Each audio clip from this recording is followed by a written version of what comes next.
It's Beatty. We're trying out a lapel mic today. We'll see how this goes. I'm also a little sick, so forgive me. Title of this video is It Is Okay to Struggle. So this is prompted by one of my clients who's been brought up a decent bit on the YouTube in general. Basically, he just struggles to gain. We've tried a lot of different things. Basically, I think it has a lot to do with him being a very nervous guy, with some like the built-in natural instincts that he has from wrestling. It's very hard for him to get him to stretch. We have made improvements, but like because he's such an anxious guy, and because we've been trying for a year to get him to see gains. This is like my hardest client, by the way.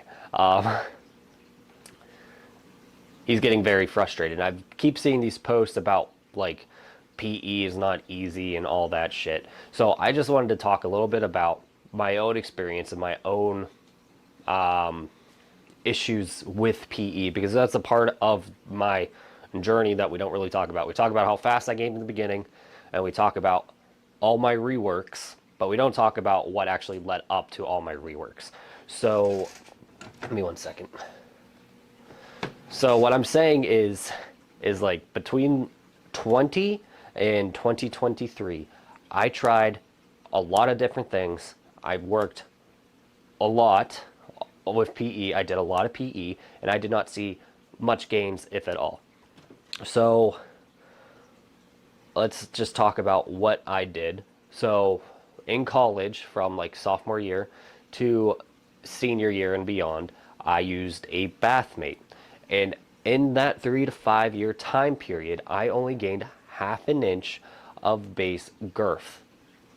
And I was doing PE pretty routinely, but because I did not see gains and because I was getting like little micro injuries from like blood vessels bursting and all of that, I would take time off. But over that 5 years, I only gained half an inch of base girth at most. So that's one thing. Then I found a job for you, and I started trying to do these other methods, and I still was struggling to gain. Once I finally picked up like a hanger, I gained about a half an inch in about 2 to 3 months.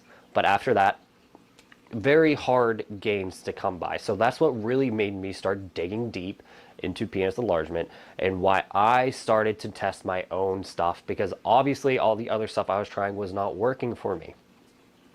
Now that getting bigger started, I had a good place to put all my theories and everything like that. And then Hank got involved a couple months later, and the rest was history. We became the largest penis enlargement community because of both of our works.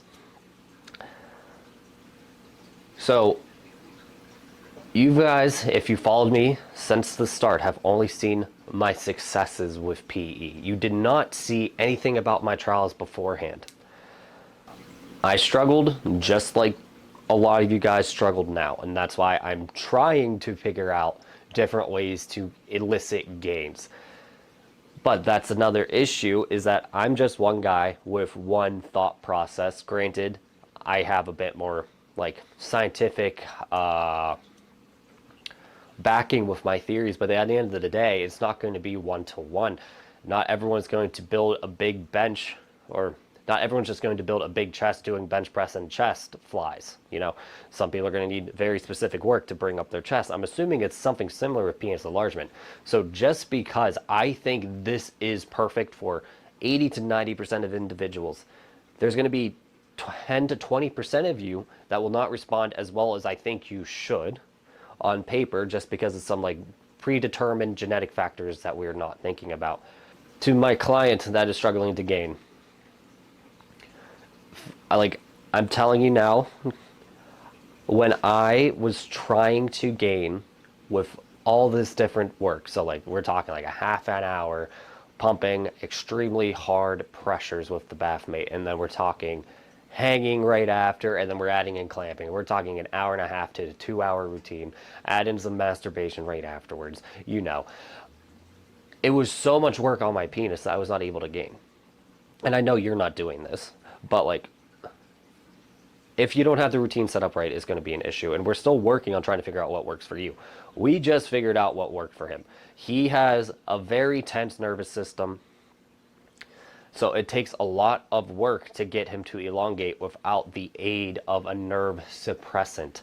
So like something to calm him down like CBD oil would. That seems to help. However, he also blisters really easily. So it's hard for him to get a consistent chunk of time where he doesn't have to take an extended break because of blisters. It sucks. Trust me, I know it sucks. I have to deal with you. But at the same time, we have seen progress. You can't get caught up with the fact that you're not seeing it on the ruler just yet. And to the other people that are posting that PE is a lot of work, it can be, but you also have to be smart about it. Right now, I am probably giving my own routines, and remember, this is my livelihood, 30 to 40 minutes a day, sometimes every other day. That's it. I'm seeing the best gains of my life. Granted, I figured out what works perfectly for my body, and I'm still experimenting to see what else we can do to increase the rate of gain and all that. But at the end of the day, there's going to be some kind of formulation of work, whether it be based off of pamping, based off of pumping and hanging, or clamping and extending, or whatever.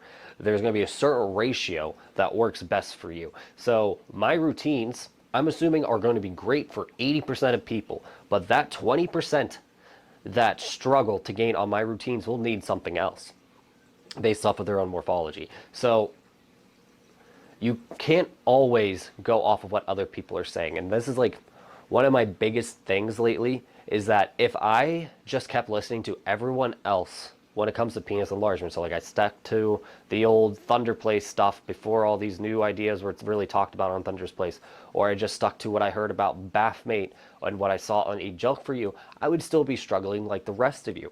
So I take great pride in my work, but I'm also know the limitations of my work. So don't be afraid to experiment, okay? Look at the research yourself. Post it on the Reddit. It might help me in the process. Post it on the forum, gettingbigger.io, linked below. I genuinely want this to be as easy for everyone. So please don't be afraid to deviate from what I'm saying, okay? Another thing is, and this is just another thing I noticed, is that when it comes to the mindset of PE, the less I was attached to my own size, the easier it became. Because like back when I was like 20, 23, back when I was between 21, 22, 23, I was obsessed with becoming just ridiculous because I was having such body image issues at the time. So like I was measuring almost every day at one point. I was, looking in the mirror all the time, partly because I was having like dysmorphic episodes between like gaining body fat, my bone structure changing, everything like that. It was not a fun time for me. And because I was worrying about it so much and putting so much energy towards it, it was almost like a self-fulfilling prophecy that I would not see gains because I was putting so much stress on the tissues between overwork and like the cortisol balm that I would give myself because I'm not gaining, right? Or not gaining as fast as all these other people with the Bathmate supposedly gained. So the main thing is that you need to detach yourself from the results because you don't know what they're going to be. And you need to forget what everyone else is doing and try to figure out what works best for you. Just because I say something is amazing doesn't necessarily mean it's going to be amazing for you. And that's something I need to work on a bit, is just stating that. Because I talk a lot in absolutes lately, and it's not necessarily healthy for a growing community. I don't want you guys to be a cult following me around. I want you guys to think for yourself. If my argument is the most sound available, go with it, but also don't be afraid to challenge it. Because at the end of the day, it's a science-based approach. If there is a fallacy in my logic somewhere, please point it out to me. I will do my best to correct it. Yeah, that's about it for today. Hopefully this is a quick edit. I will see you in the next one. Hopefully I actually have some PE related content soon, because this is getting a little boring, huh? I'll talk to you in the next one.